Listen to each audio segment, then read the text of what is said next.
Hey guys, Canadian Range Nut here. Hope you're having a good night. Just thought I would share this. I guess it's kind of like a podcast right now because I don't really have any video for you. But I thought this was pretty important for Canadian firearms owners if you haven't already heard. As of May 18th, looks like the long gun registry is going to return.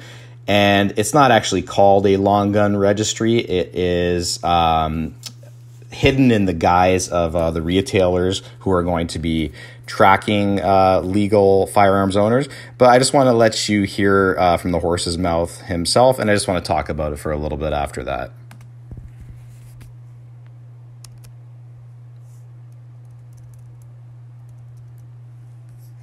Today, I'm announcing the implementation of new, sensible, and safer rules around the sale and transfer of firearms.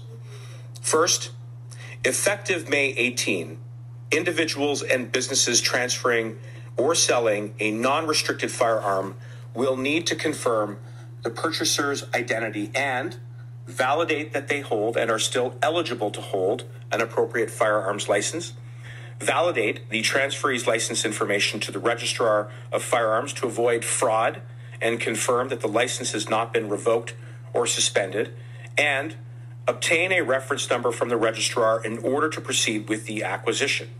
And this all can be done easily and instantaneously through the Canadian Firearm Programs portal, which is available online 24/7. Secondly, firearms businesses will need to keep sales and inventory records for non-restricted firearms, which was the case until 2005. And this will make it easier for law enforcement to investigate and trace gun crime. I want to make clear that the records will be held by businesses, not government, and the police will need reasonable grounds to get access to those records. Finally, we will soon implement a mandatory buyback program to get these weapons of war off of our streets for good. Building safer communities, taking action at the border, banning assault weapons, buying them back, addressing the root causes of gun crime are all of the things that we need to do as part of a comprehensive strategy to end gun violence and to make sure that our communities are safe. So there you have it, directly from the horse's mouth. That's from Public Safety Minister Marco Mendicino. Yet just another thing for firearms owners to have to worry about. Now, if you haven't been following this situation at all, what a lot of the firearms rights organization groups are doing is recommending that if you don't want to have a record of the non-restricted firearm, it's actually kind of a joke, isn't it? Non-restricted firearm, they still kind of are restricted now. But if you don't want to have retail stores keep your records on their files for 20 years, then a lot of these organizations are saying to go out and buy a non-restricted firearm until before May 18th, because once May 18th rolls around, you're going to need a transfer number. It's pretty much sounds like, I know they don't know the full details yet, but to me, it pretty much sounds like it's going to be the exact same thing as a restricted firearm.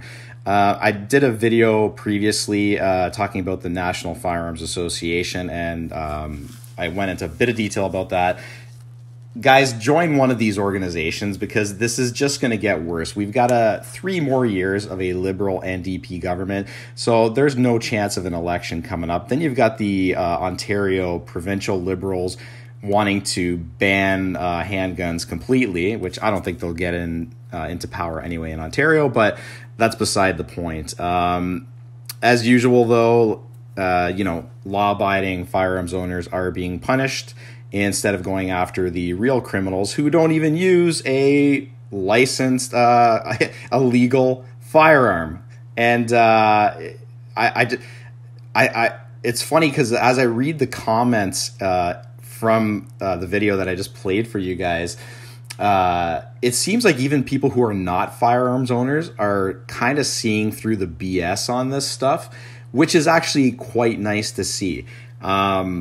So hopefully it's not going to go further than what they're planning for on the 18th, but I think deep down as firearms owners, we all know that it probably is going to keep getting worse unless we start trying to fight for our rights, and and that can only be done by advocating at Parliament and stuff like that. So anyway, just thought I would share that news with you guys, especially if you were thinking about getting a non-restricted.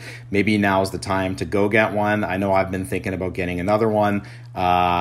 It's just my problem is the budget right now. But I mean, I just don't like the fact that I have to register a non-restricted firearm. The point of it being non-restricted is it's supposed to be non-restricted, and it looks like that is changing. So anyway, hope you got some info out of this sort of mock podcast here.